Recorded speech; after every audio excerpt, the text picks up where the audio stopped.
Hello, Theresa. Hello, Lucas. Nice to see you. Nice to see you. So today we have another interview with Theresa Faus, who was my first guest almost exactly a year ago. And I just wanted to explore a different side to Theresa because she's mostly known, I think, for being a DJ and having her own style and knowing a lot about the music. But she's also a dancer, and she loves dancing. And yeah, I wanted to look at a few things that had more to do with that kind of Teresa instead of the most known, well-known Teresa. So thanks for being here again. Thanks for inviting me. Yes, and could you maybe give a little overview of who you are, just for people who don't know you, haven't seen the first interview, just very short, a few sentences. Okay, I'm a tango dancer from Munich. I've been dancing since 1995. Before I danced also a lot of things. I danced rock and roll and I danced ballroom dances with competitions. And yes, I started in 95 with tango lessons, and at that time it was a bit different, or everything in tango than now. And I've become a protagonist in the tango scene in Munich in 2003 when I started to invite guest teachers and to organize milongas, became a DJ. And so now I'm part of the scene here in Munich, but only a small part because I'm not a professional. I do it in my free time. Yes. So you're not one of the main teachers or something, you just do your things and you do it as a hobby? More or less, yes. Yeah. I teach only a little bit. I teach mostly in private groups, in small groups that and don't announce it publicly. I have now running a private group of since 4 or 5 years already, of the same people all the time. And I also run a practica for women who want to lead. These two things are my main teaching. Okay. And and then I teach a little bit what I call zuhören und kennenlernen. So I talk about music to the dancers, to teach the dancers some aspects of the music, that they know the music better, and I'm convinced that then they dance better when they know the music better. Yes. Well, that's very likely to be the case. I also see that everywhere. At least they are interested in music when they come to my seminars. Yeah, that's very good. So let's talk a bit more about that later. So there are a few aspects about you that I would like to discuss. But first, we planned a bit. I was really interested in hearing about your experience with Buenos Aires, like the past, but also maybe some apart from your story there, maybe also some opinions about how the milongas are there and how they compare to elsewhere, and that's the first topic, so to say. Okay. So just beginning with the history. So when did you first come to Buenos Aires? Okay, my very first time in Buenos Aires was in 1996, but I was only traveling to Patagonia, and I stayed with 3 friends 2 or 3 days in Buenos Aires. I already danced tango and I was curious about the milonga, and I asked a friend where to go in Buenos Aires, and he said Almagro, which doesn't exist anymore. So we went, me with 3 male friends, we went to Almagro, and I was the only dancer, and we thought we go in and look a little bit and watch, but they didn't let us get in because the men I was traveling with, they were wearing jeans. Oh. And they said it's elegante sport, and elegante sport means means a real trouser and a corbata, a tie, and things like that. And they didn't have it because we were on our way to trekking in Patagonia, and so we didn't get in. They would have let me in, but I didn't want to go alone. So this was 4 years later, in 2000, I started seriously to visit Buenos Aires to dance there. And it was quite an adventure, and I loved it from the beginning. I loved it dancing there. I danced from the very first day. Yeah. In the year 2000, there was not much in the internet. I had some sources of information, and the first thing I bought was the bus plan. It was quite a thick book at that time, Guiate, with the with the buses.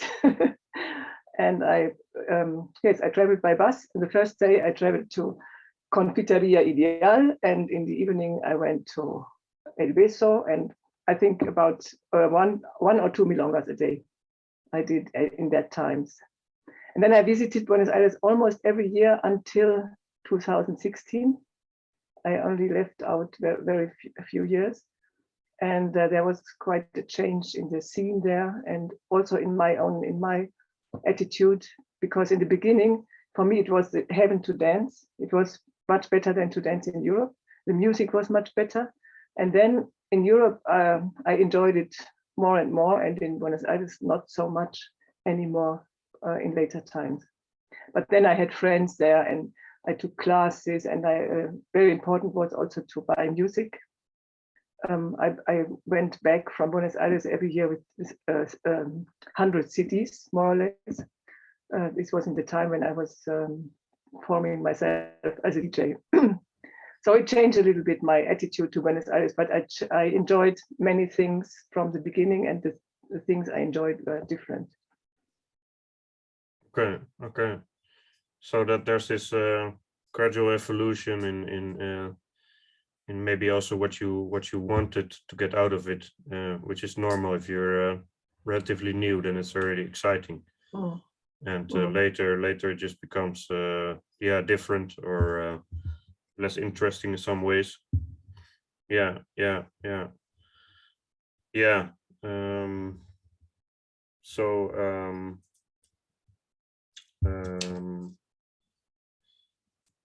So when you first got there,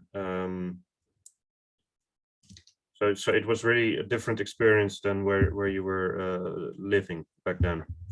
Completely different. Where I was living, we had we didn't have milongas where everybody had a table. We didn't have tandas and cortinas. We didn't have invitation by cabeceo and all these formal things. I enjoyed from the first moment to have my place at the table, to see who is there, to be invited, to encourage to be invited, and also the music. In that times in Munich we had random music, not only tango, any music in the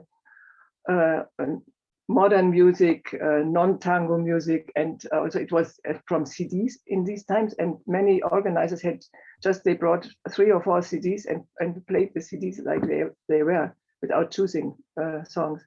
And I enjoyed so much the real tandas in Buenos Aires, and there was a lot of music I didn't know until that time. And I discovered De Agostino, I discovered Tanturi, Troilo, and all these, what I love now. Yes, and I enjoyed the dancers. The dance level was also, it was better than in Munich, and it was different. They had this dancing in the close embrace, which I hadn't done seriously before, and this was really great. And in the year 2000, there were many of the old milongueros, the famous old milongueros. Not everybody of them was a good dancer or was a nice person, but I had a really enjoyable dances with old milongueros and also with younger people. There were almost no tourists in the year 2000 because it was still what they called convertibilidad. So 1 peso was $1. And everything was extremely expensive. We had on that time a milonga entrance was $5 and a small bottle of water $3. This was a lot of money for Argentinians. For me, it was not so much, but it was really expensive. Also, taxis were very expensive, and so not many people traveled to Buenos Aires because of those prices. This Hey, that was the reason. This changed after the crisis in 2001. So I was 2 times in 2000 and 2001. I was when Buenos Aires was an expensive city.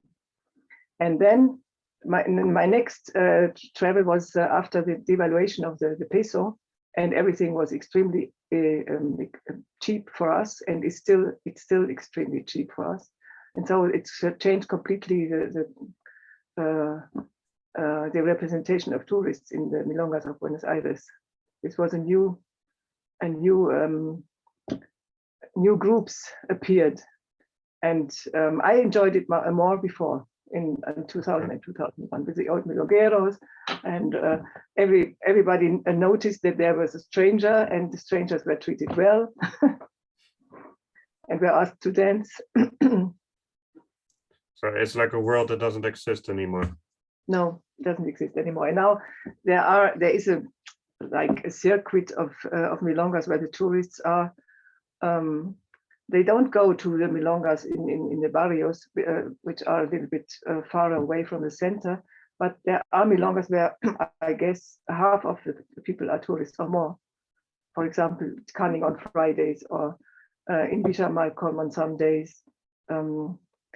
I don't know exactly how it developed after 2016, because after 2016 I was only one more time there in 2019, and then due to the pandemic I didn't travel, although I had planned it. And now I'm thinking about, I'm not sure yet, I'm thinking about to travel this year in our autumn. Okay. And I have several questions at the same time, actually. Well, maybe not a question, but more like a statement. Well, last 2 times I went there. Well, that doesn't matter. The times I went there, they were always in winter. And I really noticed that in July, for example, there were very few tourists in the places where I was going. And in August, it would rise a bit, increase a bit because of the tango festival. At least, yeah. I was in each season already, but my favorite season is spring there. So okay. September, October, it's not hot. I hate it when it's hot. I was once in summer, and it was horrible. So I didn't travel anymore in summer. I was also several times in winter, and indeed, it was much less tourists in June, July. But also I think less people in the milongas, or less people having free time and enjoying themselves. But this can be an artifact. I don't know. And the tourist season in spring starts end of October, November, and so in November Buenos Aires is beautiful, but it's full of tourists. It's beautiful because of the jacarandas, of the trees. They flourish in pink or in violet, and they are wonderful. But I avoid November because I prefer it when it's a bit more calm. Okay. But is the presence of tourists necessarily a bad thing? It can be a bad thing because it's milongas are so full. You have you cannot go spontaneously. And also, yeah, it has also advantages. But okay, things like what I'm interested in, to go into classes and milongas, I feel more comfortable when it's not so crowded. And one advantage is, but this is due to the change in general, is that locals won't dance so much with me, at least because I'm old, and younger tourists, blonde girls are preferred often. And what I always have, I always can be invited by other tourists. So it's also a situation that I lived very often, maybe in Canning on Fridays or so. Tourists are dancing with each other. Good milongueros, old milongueros are dancing with nice, beautiful tourist girls. And then the locals are dancing among each other. So this is a bit of separation. And I had wonderful encounters with other tourists from all over the world. I met people I'm still friends with. So this is it can be also a very good thing to have all these tourists, because people meet, many of them are seriously interested in tango. Many of them are good dancers, and it can be interesting to meet them, right?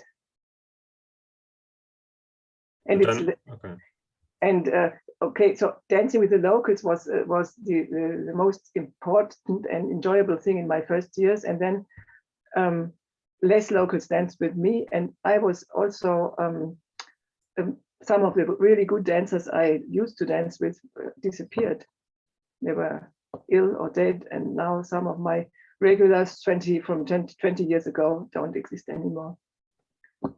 Yes. But do you think, maybe like it's a difficult question to answer, but do you think because of the the widespread presence of international events, I mean, Encuentros and marathons, I mean, I heard even from my last guest, Harvey Schwartz, he told me that there are Encuentros in North America, which I didn't know. But do you think that is like this is a theme you touched upon earlier, that nowadays the tango is more, maybe that's not how you said it, but that's how I interpret it, like tango outside of Buenos Aires has become more like Buenos Aires, and it's a bit redundant maybe to go to Buenos Aires because you have yes. Yeah. But so my question is, do you think that this tourism to Buenos Aires will maybe disappear or something like that? No, I don't think so. Maybe I tell you, like, it's for myself. I have what I liked very much in my first years in Buenos Aires, I can have in Europe now. I can have chandas and cortinas. I can have encuentros with tables and cabeceo and very good dancers, much better than before. I can have a good close embrace.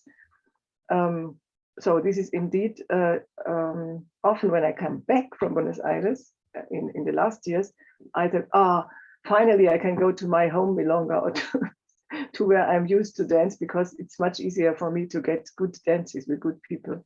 It's always, this is also, if I'm there for 4 weeks, normally I was there 4 or 5 weeks, then you can get your regulars from week to week, but 4 weeks is not much. And in the 4th week, I always had good options for dancing, but then it was over. Where when I come back, I have my regulars here and at Encuentros and marathons as well, and it's much easier. The older I get, it's the easier it's here, in contrast to Buenos Aires. Okay, but you don't. Okay, but there are still a lot of tourists going there, and they have, for example, you have a huge choice of classes. I think it's a good idea if you are a beginner or intermediate dancer to go there for, say, a month or 2, take a lot of classes with different teachers. You can improve very, very quickly and easily. And also have practicas to dance with other people learning tango, and then you can get really good in, say, in 2 months or so. And many people do this. And also there are also people who are addicted of Buenos Aires who come back every year because they like, for example, La Viruta, or they have their home milongas there, where they find immediately their dancers. But this is mostly younger people. Okay. But the older generation maybe has less interest in going, or? Yeah, it's also in Buenos Aires there are, you have to know before you go into a milonga how the public is. There are milongas mainly with older people, but they are, in their way, they are boring for me. Then there are milongas where when you go there with as a 50-year-old or 60-year-old person, it's very difficult for you because everybody is young. And then there are mixed milongas. These are those I'm looking for. because I want to have not only among older people and among people who think they who are not so ambitious to dance, and I have my ambitions in dancing, and so I want to meet good dancers and interesting dancers, and not what in the older generation does, always the same. Okay. Sorry to say that, but besides, among the older, many of them now dance more boring than older people in the year 2000, which were different persons. Yes. Because those who are now 70, 80 years old, they were not among those who learned tango in the 40s, or were there in this golden age, dancing a lot, practicing a lot. They started tango later, and they have not the quality, the dance quality, as these famous old milongueros had. Although not every old milonguero was a good dancer, but No. this is a legend. Yes. Well, it's very interesting to hear a different viewpoint than usual. Not necessarily because what you're saying is so different than what most people think, but just because I have spoken to some people who are really enthusiastic about Buenos Aires and keep going there. While you are someone with maybe a broader view on things, so I think it's interesting to hear about it that way. Mm-hmm. So in my last stay in 2019, I didn't go more than 3 times a week to dance. I was visiting friends. I have a very good female friend there with whom I practice both roles. This is a very intensive thing, and one of the main reasons I traveled in the last 6-7 years. And from time to time I go to a milonga, but not much more than I do here in Munich. No, and then no. I always go to the same milongas because I know some people there, and then I know whom I meet. So just because for dancing I wouldn't travel anymore. But there are so many more interesting things in Buenos Aires. Just the city. I love the how it's built. I love these cows with beautiful things side by side to awful things. So I don't love the awful things, but this it's a combination that I didn't find in any other place. What you have in Buenos Aires. What I do very often is just take a bus and go to the bus into barrios I don't know, and look out of the window, and and you see. It's never boring for me. You see these old houses. You see old houses almost destroyed. You see old houses nicely renovated, and then you see horrible new houses or bad living conditions, bad state of the streets. You see everything. The only barrio I avoid is Puerto Madero. Okay. I don't it's artificial. Yeah, not artificial. It's so modern. It's completely modern, and you can have it in any big city in the world, I think. Yeah. Like this. Yeah. Well, I do like it as a change from the vehicles everywhere, like from the traffic everywhere. So if you go to then you Puerto can Madero, go to the Reserva Ecológica, and then you have no traffic. Yeah, but also in Puerto Madero itself, it's just a bit more quiet than sometimes in these or and the streets of Buenos Aires that are like in some areas you're just in the middle and everything is just an urban jungle. Like there's no well, I want to say forest, but of course there's no forest. But I mean there's not always parks and there's not always green space. So sometimes it can be very ugly. Buenos Aires is one of the cities with most trees. And okay, not in every barrio there are trees, but in Palermo, in Belgrano, you have every street is a street with trees, and you have their wonderful green roof. And when the sun is shining, I go to a street with a green roof. Okay, parks are not so frequent, but quiet streets and a bit of green you can find in many parts. Yeah, so also in general, I think you already answered the question, but I know you speak Spanish well, Argentine Spanish, which doesn't. I think I speak it better than English. A little bit. I speak better with Spanish than with English. Yeah. So some people who go to Argentina, they only go there because of the tango. But you already hinted a bit at that you like. Also like the culture, in a sense, that you're also or at least the city, the landscape. But so what I want to know is like, is there also this cultural thing that you're going back for? Well, I'm not looking for Buenos Aires is very famous for its culture, and it has I think it has most theaters measured by per capita of inhabitants, but I don't like to go to the theater. So this is not what I mean with culture, or I wouldn't call it culture, just the way the city is built, and the way it's you can live in there in some parts. It's not not at all I'm enthusiastic about Buenos Aires in general, because on the other hand, you can, if you walk through the center or through San Telmo in the night, you see people sleeping on the street in every corner. So it's really horrible. We have this in Europe as well, but it's there since much longer time, and it's there in a horrible way. Families living on the street, and this is sometimes I feel very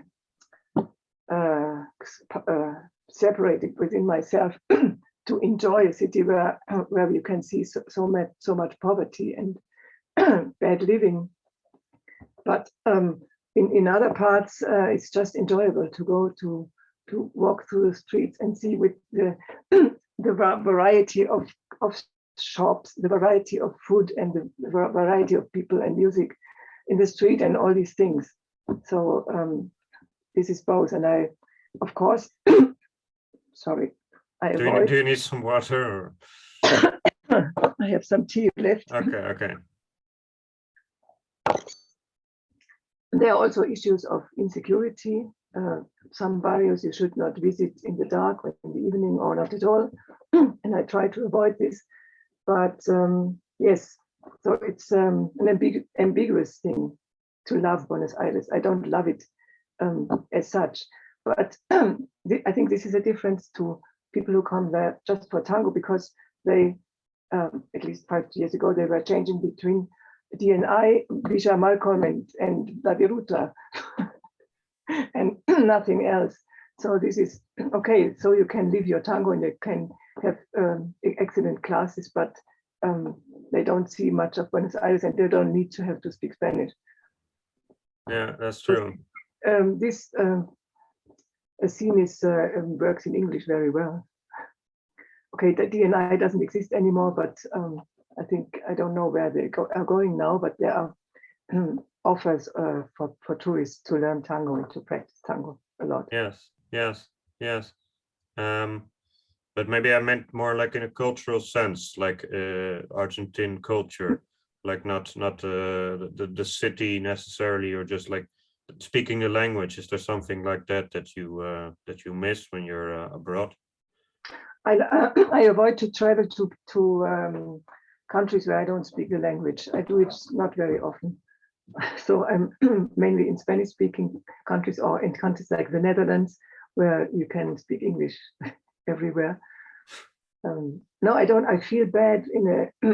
I was in Poland, and yes, you can be there with English, but I don't like it when I don't understand people. Okay. Yeah. So is there anything else you maybe want to say about that we haven't mentioned yet about the milongas in Buenos Aires? Maybe some distinct things. Yes, what I wanted to mention is the change of the spectrum of milongas that they are there. It was in the year 2000. They were all, I think, more or less traditional, with tables and then there were practicas, okay, in practicas, you didn't have a table, but you mostly they were to practice seriously. For example, Cochabamba 444, this famous practica which appears in this movie Tango Lesson. It was I was there several times, but it was there. It was difficult for me to dance because everybody knew each other and they practiced among themselves. But the milongas itself, as much as I visited them, they were really traditional. And then in the early 2000 years, more and more became tango nuevo in fashion as a dance, and also music, nuevo music or electronic music, these things. And then there appeared some milongas or practicas under the name practica, but actually it was milongas where young people danced big moves and really difficult moves of tango nuevo. For example, El Motivo in Villa Malcolm or Practica X. And they danced at a very high level. It was fascinating to watch. And also I tried the adventure to be part of it. And I danced a little bit with them and in this way because I enjoyed it. But it was more difficult to get into this crowd than in traditional milongas, obviously, because of my age on the one hand, and because all these enthusiastic young dancers, they danced with each other and didn't look so much for tourists, except if they wanted to have a girl for the night. But this was not, I was not their target group. So, but I enjoyed also, or I tried some of these new things. And I enjoyed it also sometimes. And another new thing was La Marshall, the gay milonga. I think this was in 2004, more or less. And I was in one of the first editions of this gay milonga. And before it was no longer forbidden, but it was not done that men danced with each other. Gay was mainly men, not so much lesbian women. Gay men didn't dance in the public. But then Augusto Valenzano founded this gay milonga, La Marshall, and I was fascinated because there were, I would say, 80% men dancing with men, and so many men, also older men, who danced really, really well the female role. It was fascinating. I didn't know that they existed. They were with suit and tie and dancing female role. And these men in the gay milonga also danced with women. I danced a lot there and well. And very few women were dancing among women, but this was a very small part of this gay milonga, of this gay scene. And later, Mariana Ocampo founded a practica for women, and even later La Maria was founded, which still exists, and which was in the beginning was only for women dancing among each other, and then now it's a practica for everybody. And in the first years of La Maria, I enjoyed it also a lot to go there and practice with other women. It was an informal atmosphere. Little competition, at least as I perceived it, and excellent dancers. Okay. So this was a completely different scene. No tables, no waiters. You had to bring your own water, and they have water and things, but nothing to do with formal traditional milongas. And I love both. I tried these modern things, and I also I continue to go to El Beso and Salon Canning and Niño Bien and these milongas. Okay. So maybe one last question about Buenos Aires. So it's a bit connected to what you just said, but like, if you would go this year, like what kind of things would you do? I would, the main thing would be to connect with my friend Danielle, with my female friend there, and practice with her.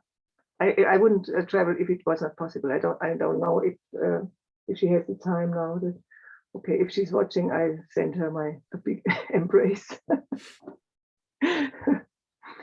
And then I would visit the city. I would walk through the barrios, and I would look for encounters of other friends, of dancers with whom I danced regularly during the years. And I think I won't go to a milonga without an appointment. But it doesn't have to be a formal appointment, just to make sure that there are 2 or 3 friends with whom I can dance. And then I would go, say, 4 times a week to the milongas. I would go to El Beso, El Domingo, and some other milongas. I think that the scene has changed a little bit, so I would ask my friends where to go now. Through all these years, I had favorite milongas that were changing. In the beginning, it was Niño Bien, and later it was Milonga Diez. This was a milonga also with older and younger people, and with a very high level of dancing in Villa Crespo. And it was Viva la Pepa, although I don't like Villa Malcolm as a building. But if a milonga is a favorite milonga, depends on with whom I can dance, obviously. And I always hated La Viruta. Okay. Yeah, so it's more, like you said in the beginning, it's just a different focus for what you get out of it, like what you enjoy and how you spend your time. And I also have some friends who have to do with music. For example, I always meet my DJ friend or my music collector friend, Daniel Lucino, from whom I learned a lot. With him, I discovered orchestras I didn't know before. And in former times, I always went to Buenos Aires Tango Club to buy music and to discover music. So this is a bit different now, because now I buy my music mainly as digital download from these really good stores like Tango Tunes and Tango Time Travel. But before, it was a very important thing to go for music. First to Sivas, then to Buenos Aires Tango Club, and to meet music lovers and friends. Yes. I also went to music seminars. There is some offers for example, in the SEPA, in this so-called University of Tango, where you can get very special music seminars about a particular orchestra or particular years and things like that. Yes. So if you look at Encuentros and marathons as a theme, so you were saying that if you go back to Munich, you're more likely to encounter good dancers, and it's less difficult to have good dancers, but because now in Buenos Aires you would have to stay there and be part of something, and then you get accepted, and then you get access to better dancers, but it takes a lot of time. So that's the reality, I think, of going there now. But I guess if you visit somewhere in Europe, then you're likely to also come across people you already know, because you frequently go to these events, right? Not so frequently, but I know a lot of people, and it's always an exciting moment when you enter a marathon or an encuentro on Friday night, and look who is there. Look forward to dance with this and this and this person. Yeah. It can be very painful when you don't know so many people. The Friday can be particularly painful because everybody dances with their friends they haven't seen for a long time, and if you are not among a circle of friends, then you can be really lonesome. And I had this experience in some of my first encuentros, and I had to, it's similar to Buenos Aires, to from day to day and from hour to hour to find more partners. But now, well, now I know so many people that I think it's don't have to be afraid that nobody dances with me, at least at an Encuentro or marathon. But I lived in Milongas, yes. I was in Paris, for example. No, go to Milonga, no, knowing nobody. This can also be difficult. Yes, just like Or Buenos Aires. Yeah. So, but when you first started going to Encuentros, then you felt like you were not seen or something, or marathons. Well, my first Encuentros were in Italy, in Brunetta. It's a famous place where I think the very first Encuentros took place. With, I mean, Encuentros with tables and cabeceo and gender balance. What's now the norm? And I didn't. I think in my very first in Brunetta, I went alone, not with friends from here, and I didn't know anybody. And on the first day I danced. I think I danced 2 tandas or so. On the last day I danced regularly. So it was really difficult to get a little bit known. And my second time in Brunetta was I went with some friends here from Munich, and it was much easier like this. Yes. So this was really an adventure to go to take the train to Florence and then be with people with I think 200 people, and you don't know anybody, and the music is excellent. And yeah, and you're just not visible in a way. Not visible or being seen, but not interesting. Yeah. They didn't know that I can dance. Yeah. So then I went 3 times in Brunetta, and each time was better.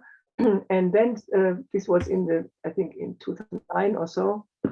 And then the Encuentro started in Germany.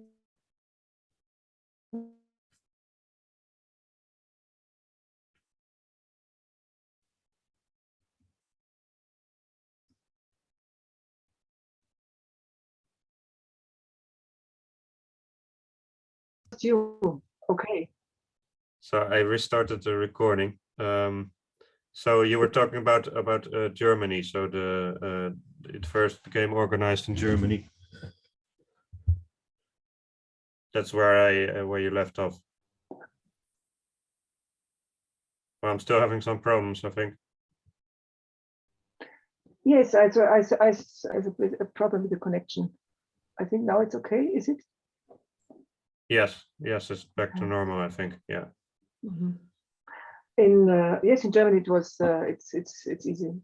It was also difficult in marathons when I'm not in this marathon scene, or there are several marathon scenes. It can happen that I go to a marathon and don't know almost anybody. This is the same difficulty, but it's always still today or in 2010.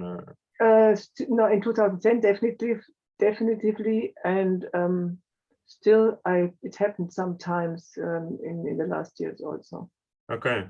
And now after the pandemic, I was to 1 marathon now in last weekend. I was in Belgium at a marathon, and I knew some people, but not so many. But I was dancing a lot. But this is also now because I'm dancing both roles, also in events, also in Encuentros. So it's easier to find a partner, either a leader or follower. Yeah. And in the first in Brunetta, it was not possible to lead, or I thought I didn't have the idea to lead. I didn't feel like leading. Yeah, it's also a question of confidence, maybe, like knowing that you're used to these type of things, to these events, and at some point you feel more comfortable doing what you want. Yes, and I have some advantage is that I'm quite well known among DJs and among people, and this compensates a little bit the aging, because age is still an issue. Sorry? It compensates that I'm well known, compensates that I'm getting older and older, and to be an old woman is still an issue in any place where tango is danced. Yeah, it's very sad. It's sad. Yeah. I think you even told me that the first time we met during a marathon. that it was harder because people have prejudices. Yeah, I guess it's human nature. It's sad. But how do they know that I dance? This is the point. When they see a woman with white hair, and I spoke with some leaders, and they said when they see a woman with white, maybe not so slim like the young women, then automatically they think this is a person who doesn't dance well. yeah, it's When they see ridiculous. me dance, normally they no, it's not ridiculous. Maybe it's they are right on the average.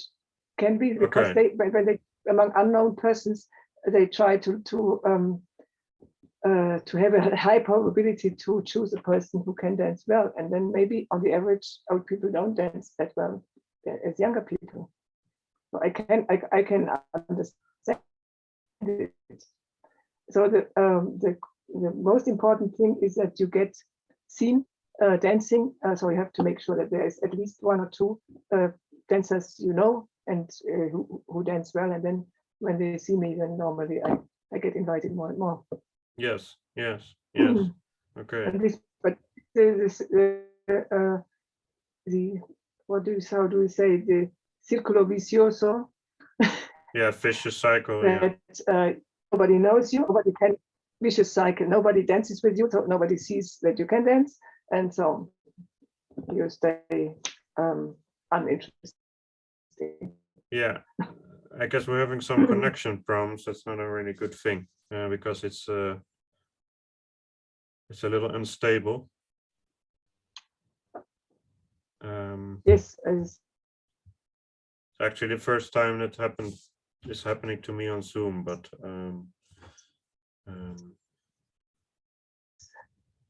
but I cannot change anything now.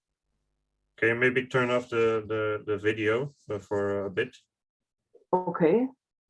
So in the left bottom of the screen. Yes, so we don't see me. Okay. Yeah, that's a bit stupid that I don't see your video, but I can also stop mine if necessary. But I used to teach on Skype, and sometimes when I had these issues, this thing helps, like turning off the camera. So I don't know, but we can put it on again in 5 minutes to see if it's any different. Yeah. It just is very annoying if I'm listening to and the audience listening to you, and sometimes something doesn't come across because of the connection. It's yes, and during speaking, I'm not aware of if yes, yeah, I interrupted or not. yes, it's a very typical problem. Yeah, so I guess like a common thread through this interview is that you can get outside of Buenos Aires nowadays what was impossible when you started dancing, or not necessarily when you started dancing, but like 5 years in, 6 years in, 7 years in. It was really something special to go to a place. But now, like, a lot of conventions from there have been exported to other places. And some things haven't, like they are sometimes very particular about their rules in a strange way, and we don't really have that here in Europe, for example. Yes, the rules are they can be for example, men on one side and women on the other side in the seating in the milonga. This can be really strange and artificial. It's for me, it's completely artificial. But what I really appreciate is this cabeceo thing, and this was completely unknown in Europe before. I love it so much to be to choose from far away and to signalize if I want to dance with a person or not, and not a person comes to me and reaching out the hand and thinking that I know I should dance with him. Yeah, very awkward. Yeah. It's really awkward. Yeah. But now I think in the last 10 years, this is the normality in, at least in where I'm dancing. Tandas and cortinas, cabeceo, and if not everybody does cabeceo, nothing happens. It's just that it's known that this exists. This is an option, and people who like the option, they apply the option. And not everybody is forced to do it. I think it should not be forced. If you don't want, okay. But then sometimes I say no to a person who wants to dance with me and ask me in an awkward way. Yes. So that still happens. Very seldom, at Okay, least to me. Yeah, it does happen. Yes. Yeah, yeah. So I would like to spend the rest of the interview on well, a very interesting topic, I would say, and that is like your dance style. So to know a bit more about what's also Theresa Faus I'm very interested in, because it's not only the DJing, like we said, or but you for example, I know a lot of people who are very milonguero style. And you seem to have, from what I've understood, a bit of a broader view on things. And you also talked during this interview about like this tango neo time and neo tango time, that you were interested in what they were doing. So I would say that you're a traditional dancer with close embrace, but not necessarily only this milonguero style, this Susanna Miller style, so to say. Yeah. But you have a broader thing. So I would really like to hear a bit more about your dance style and about this like changing roles, and of course also about this teaching women to lead in your community that you talked about in the beginning. That's pretty much the things I would be interested in for the rest of the chat.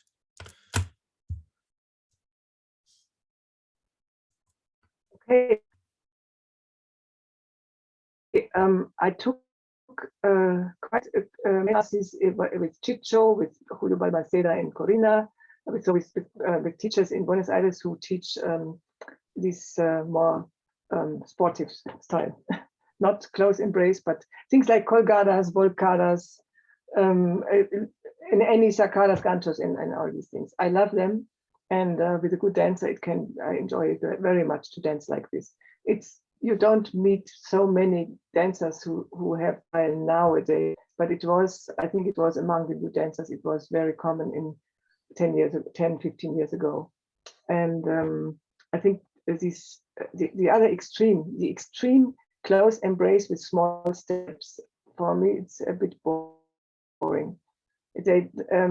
Because when I watched, for example, when I watched in Niño Bien during this is the milonga in Centro Leonesa, which disappeared, but there are other milongas there. And for me, this is a prototype of the way, of the restricted way of dancing in close embrace. They dance cross, ocho cortado, a small turn to the left, and then the same thing from the beginning. Always the same style, always the same things, and the same rhythmical pattern. No adventure in trying other movements, although it's also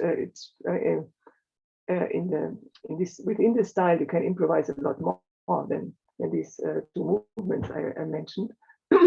But many there in Buenos Aires and also in Europe don't experiment very much.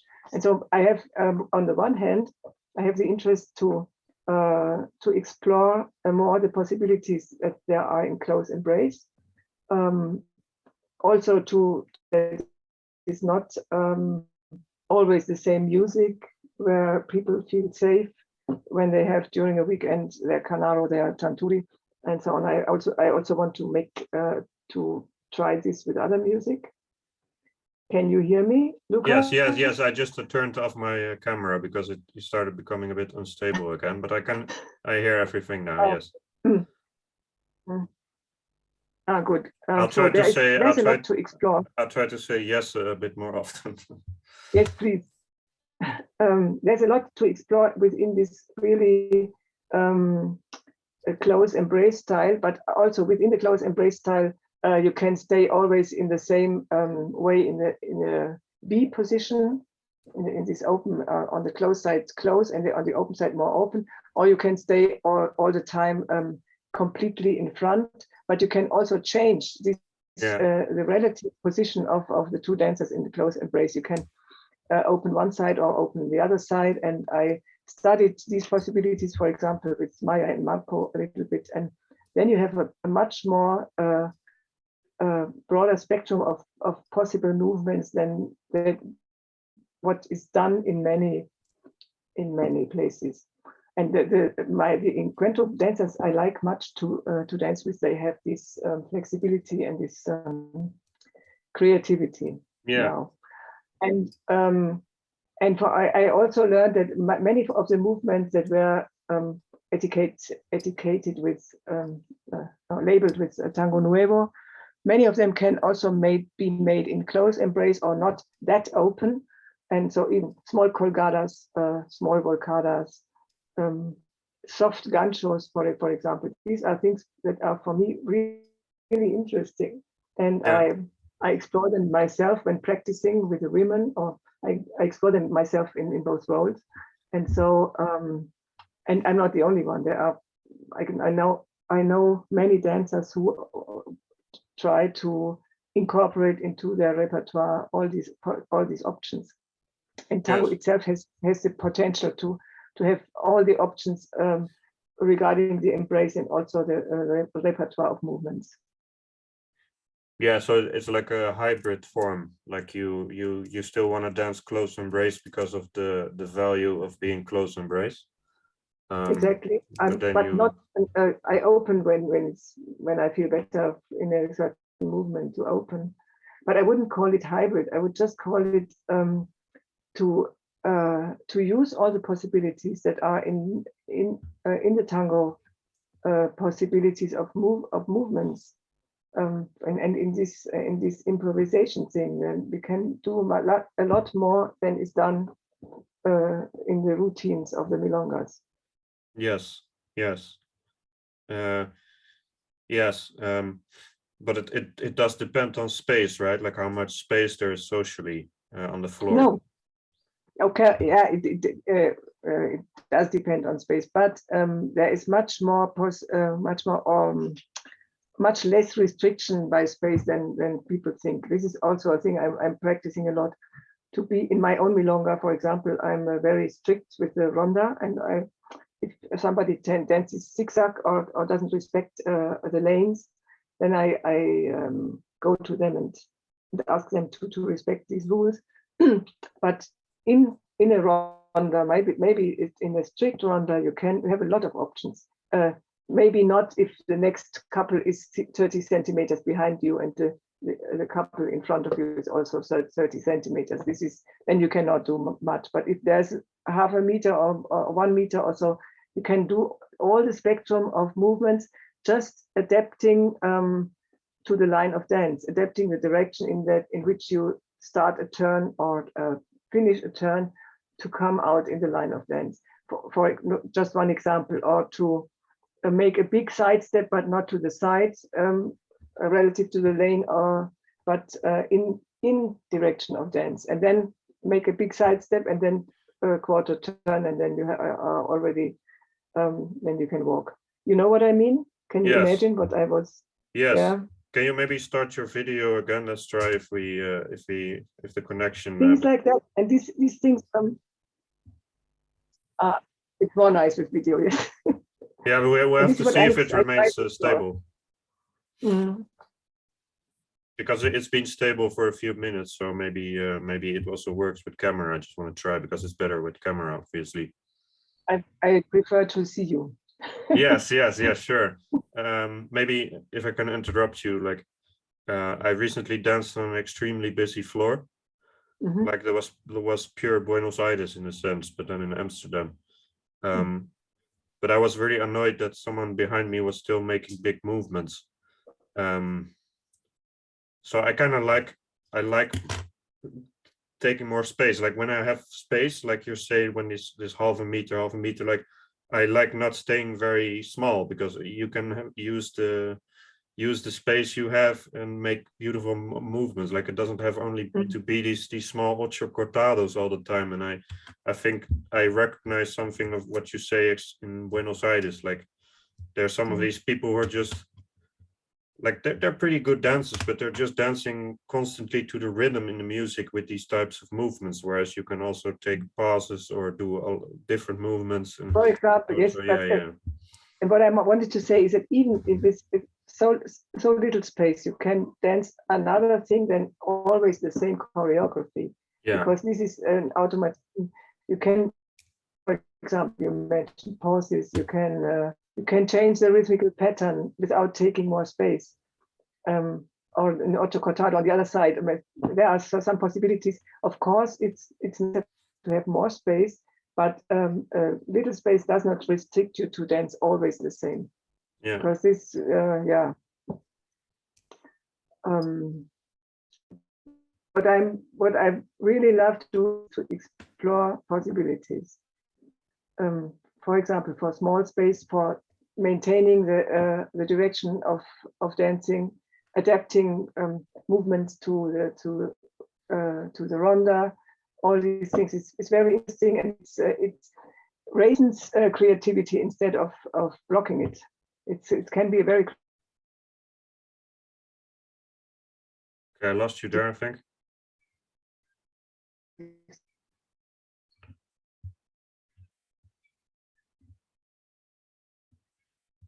Okay. Seems like we lost her again. Sorry, yeah. I lost you again for like 10 seconds, 15 seconds. Who think do you hear me? No creativity is possible with. Yeah. Can you hear me? Yes, I know I can hear you. Yeah, I lost like 20 seconds of what you were saying. Can you turn off the video again?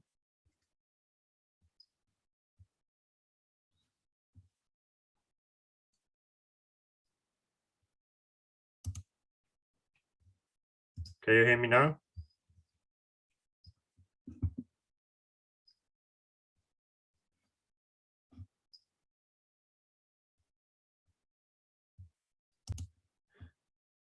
So we had some connection problems there, but I hope we can continue about this topic.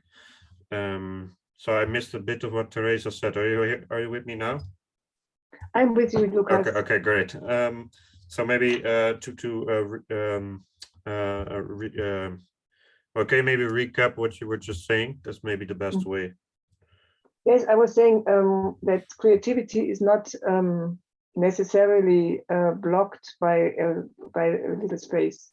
You can look for possibilities even in small space to be creative.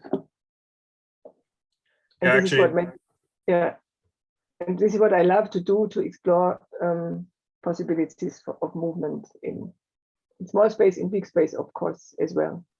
Yeah, it's very interesting what you're saying, because this is actually what I'm doing at the moment. Like I'm trying to rediscover tango in many ways. And I used to be always very focused on the music, but at some point, I think in 2017 or something, like I pretty much knew all the music, and there was not like, I felt like I had to do more in sense of movement to make it interesting for myself, to keep it interesting for myself. And right now I'm really exploring what it is to be really free in your movement, so that you do not do the same things all the time, like not always these ocho cortados, but for example, that you move in the direction of this ocho cortado and you do unexpected things. Can you hear me? Yes, I can hear you. Okay. I heard some noise in the as if you yes, it was not 100% best quality, but I still hear you. Okay. So I think that's very interesting, and you're definitely an inspiration in that sense, because I know that you really like still being ambitious as a dancer, not being complacent.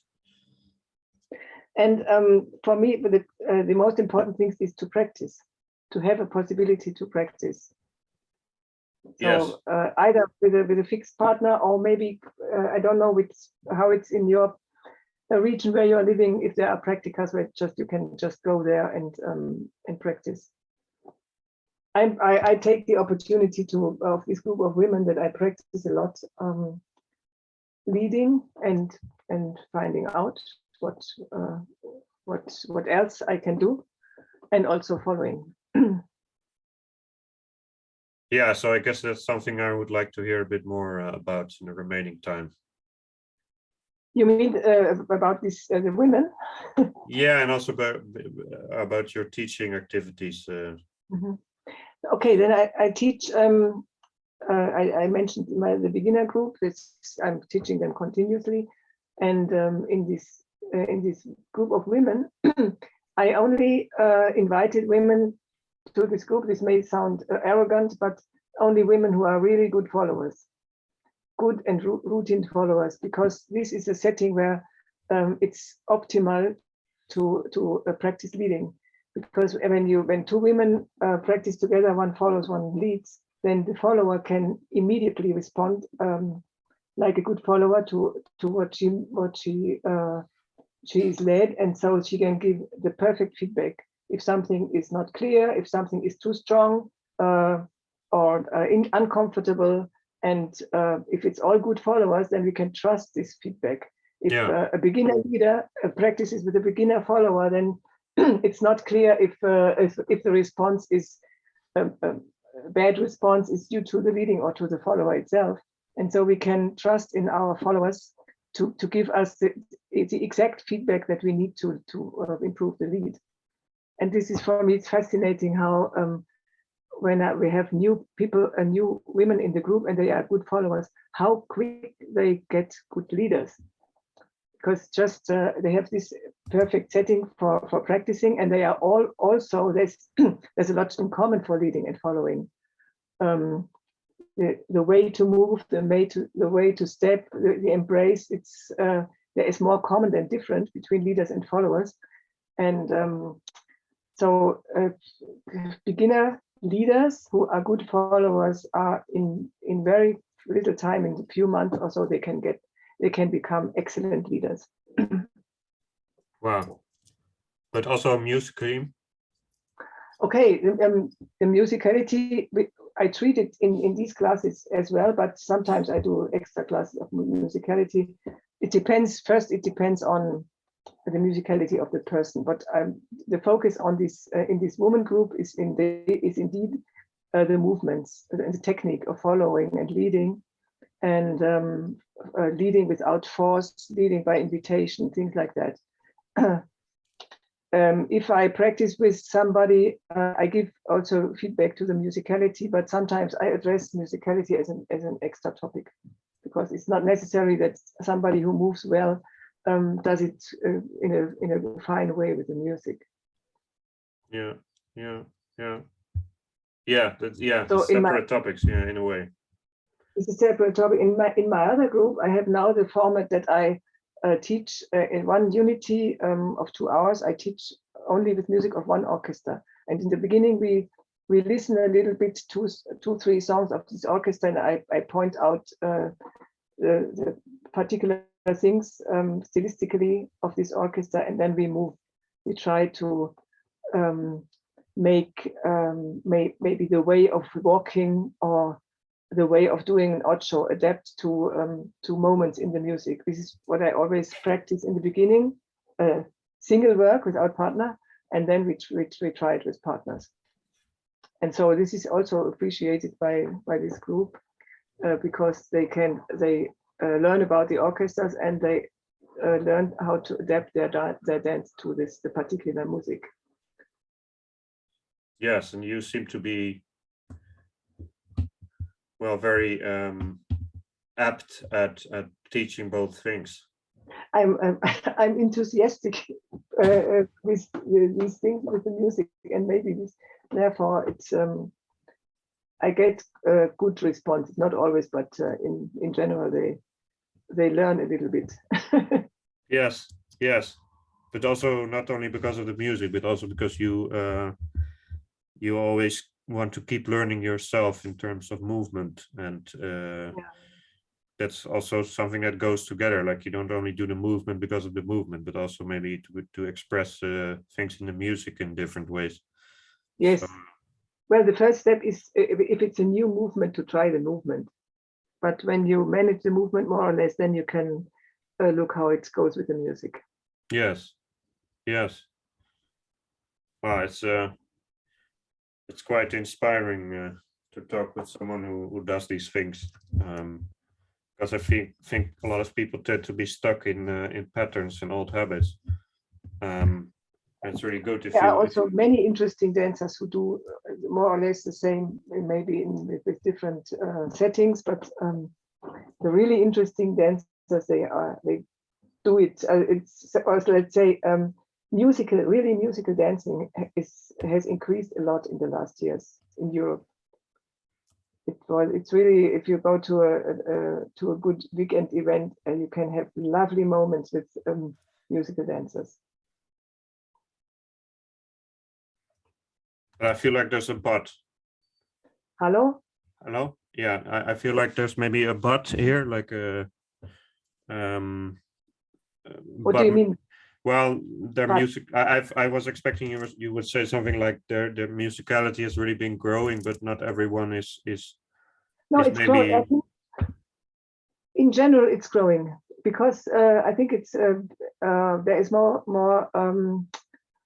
attention in tango classes also to the music, at least as what I'm observing. And nowadays a teacher can offer musicality classes, and 10 years ago it was almost nobody wanted to attend a musicality class.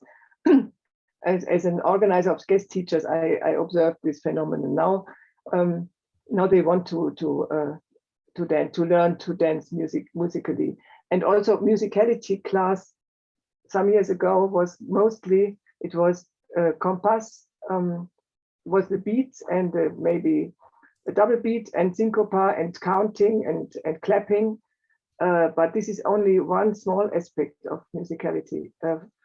Much equally important, or even more important, is the way the music sounds, or the way it's the way of playing. So it can be played in a sharp way or in a soft way. It can be with small hesitation or small acceleration, so micro timing, and all these things, they are not covered by clapping and counting. No. So but it's more involved. I would say I was one of the first to address this, to go into musicality apart from this clapping. This has to be the basis, yes, but it's not enough. Yeah, I saw a video yesterday of an encuentro where I want to go.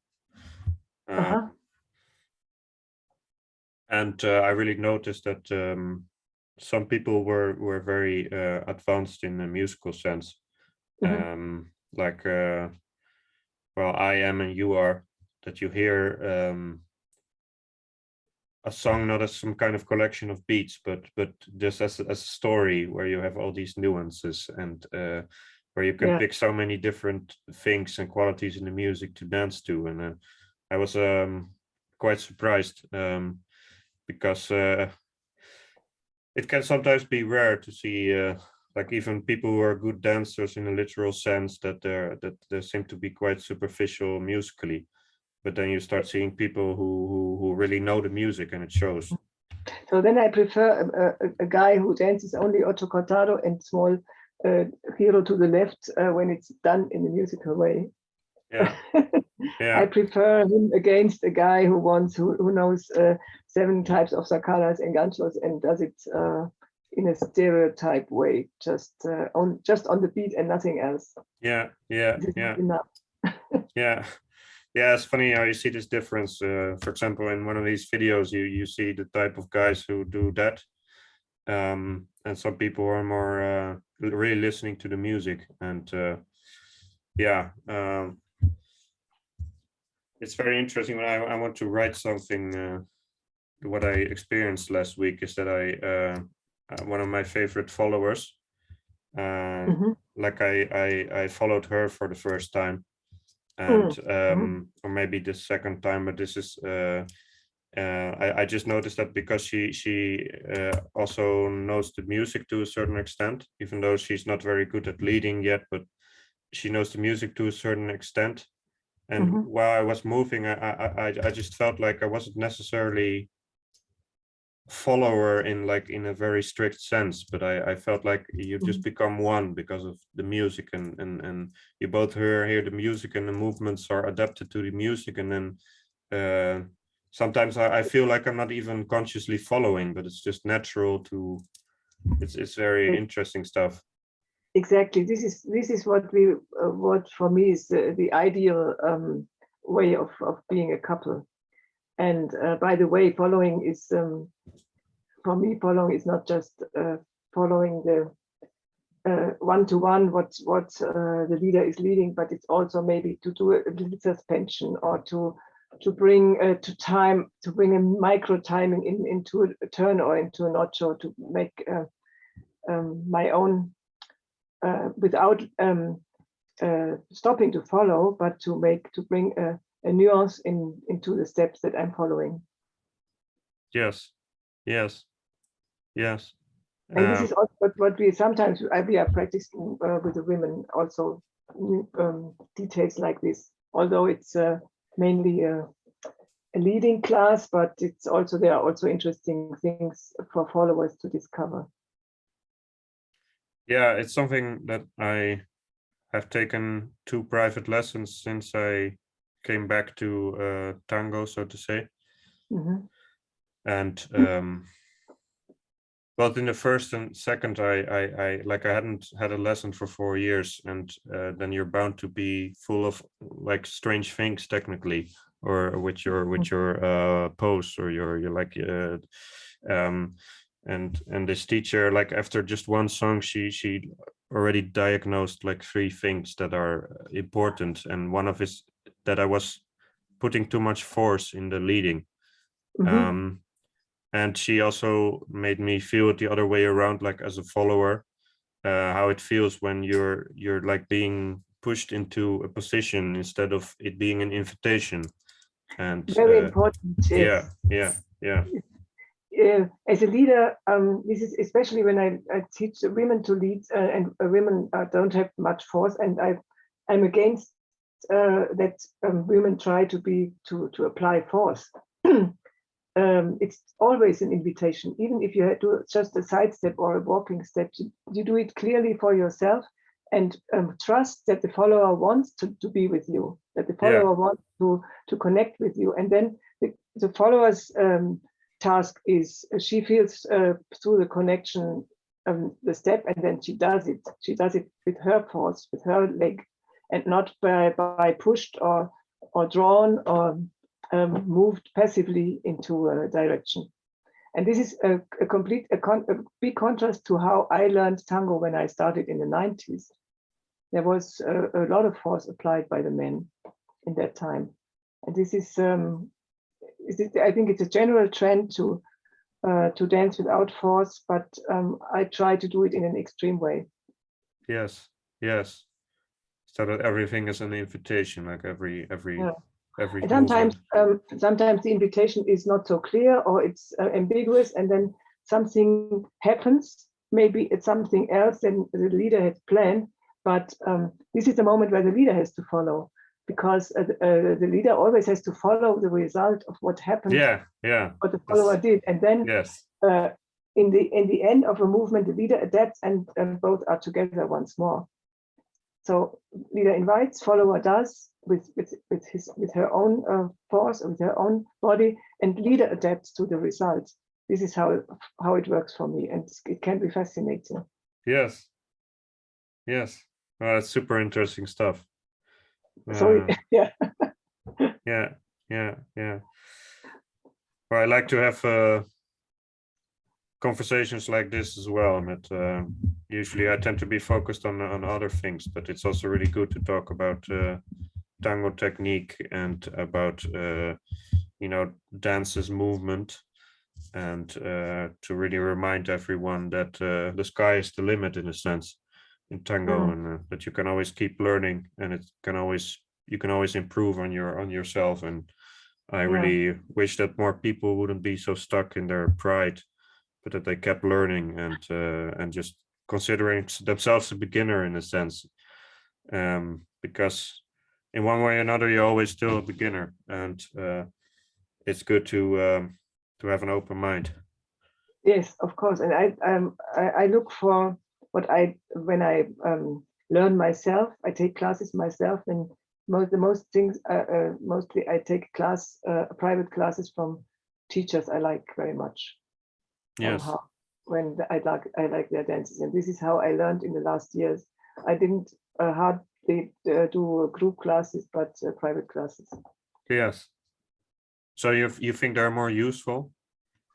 For me, yes. Well, with the teacher I chose, not with any teacher. And, Yeah.